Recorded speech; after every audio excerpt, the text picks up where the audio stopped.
মধ্যে মাঝে মাঝে দেখবেন যে এয়ার টার্বুলেন্স হয়, জানেন? এয়ার টার্বুলেন্স জানেন তো? মাঝে মাঝে বিমানটা বাউন্সিং করে, বাম্পি, ভেরি বাম্পি ওয়েদার। শুনেন নাই? 40,000 ফিট উপরে যখন থাকে তখন পাইলট মাঝে মাঝে বলে, dear passengers, ladies and gentleman, right now we are flying 40,000 feet above the ground and we are passing very air turbulence, very heavy air turbulence right now. Please fasten your seat belt.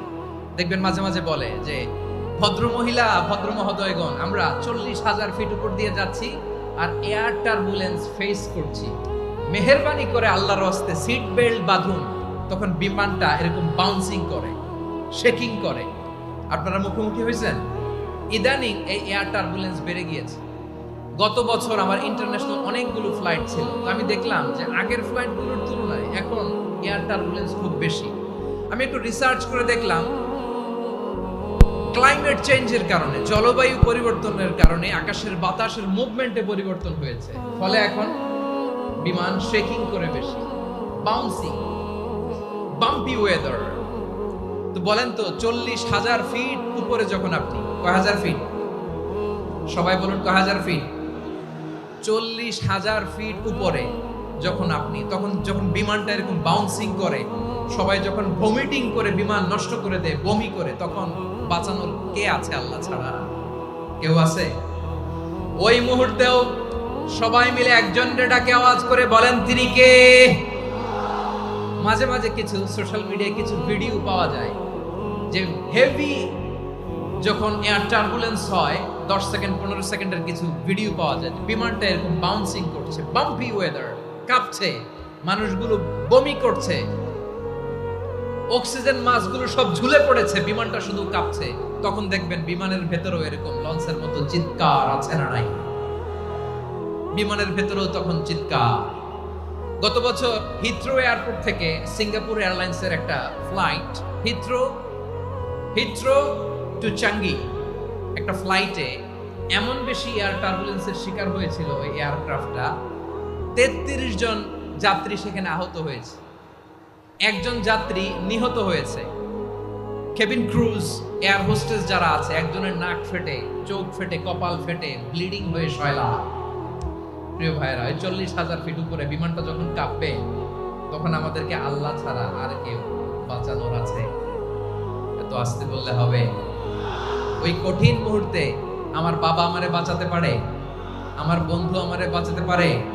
এই গ্রাউন্ডে, জমিনের বুকে আমার protocol, আমার ক্ষমতা, আমার দাম্ভিকতা, কোনো কিছু আমারে বাঁচাতে পারে একজন ছাড়া। চিল্লায় বলতে হবে, তিনি কে? সে আল্লাহ বললেন, গোলাম, আমি বিপদের সময় ঠিকই তোমাদের বাঁচিয়ে নেই।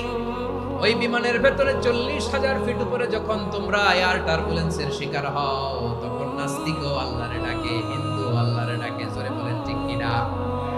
আবার বিমানটা যখন শান্ত হয়ে যায়, একটু পরেই বিমানের স্ক্রিনের মধ্যে হিন্দি সিনেমা খোঁজে। বিমানের স্ক্রিনে কিন্তু বিশাল ওখানে আফলাম, ফিল্মের একেবারে বোঝাই করা। বিমানটা শান্ত হলে আবার হিন্দি সিনেমা দেখা শুরু করে। একটু আগে ডাকছিল কারে? দেখবেন বাংলাদেশে আমাদের ক্রিকেটাররা যখন অন্য কোনো দেশের সাথে খেলে, অনেক সময় এমন হয়, বল বাকি একটা, রান দরকার 6টা। বল বাকি কয়টা? পটুয়াখালী বোঝে নাই বোধ হয়। বল বাকি কয়টা? রান দরকার। আপনি দেখবেন ক্যামেরাম্যান তখন গ্যালারিতে খালি দেখায় দর্শকদের যে কি অস্থিরতা। হিপ হপ স্টাইলের মেয়েটা, যে মেয়েটার ওড়না এতক্ষণ ছিল গলায়, এতক্ষণ কইছিল, ওই মেয়েটা দেখবেন ওড়নাটা টেনে মাথায় দিয়ে এরকম মুনাজাত ধরতেছে, আল্লাহ আল্লাহ, একটা সক্কা, আল্লাহ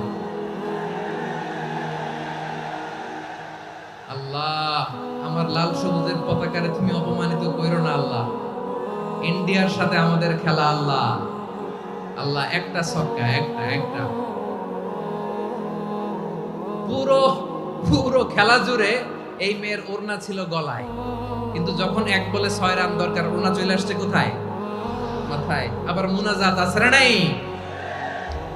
ঠিকই বাংলাদেশের দামাল ছেলে এমন এক শট মারলো, বল চলে গেল স্টেডিয়ামের বাইরে, ছক্কা, জিতে গেলাম আমরা। পুরো স্টেডিয়াম জুড়ে চিৎকার, হই হুল্লোড়, মौज মাস্তি। যেই মেয়েটা মাথার মধ্যে ওড়না দিয়ে এতক্ষণ সুবহানাল্লাহ সুবহানাল্লাহ বলে আল্লাহর কাছে দোয়া করেছে, ওই মেয়ে এখন আবার ওড়না ফেলে দিয়ে নাচা শুরু করে দিয়েছে।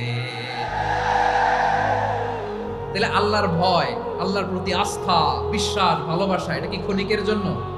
মানে আমার যখন লাগবে তখন আল্লাহর ইউজ করবো নাকি? হ্যাঁ, বিপদে আপদে, সুখের সময় দুঃখের সময়, সচ্ছল অসচ্ছল অবস্থায় বিশ্বাসীরা ভরসা রাখে একজনের উপর। চিৎকার করে বলে পটুয়াখালী তিনি কে?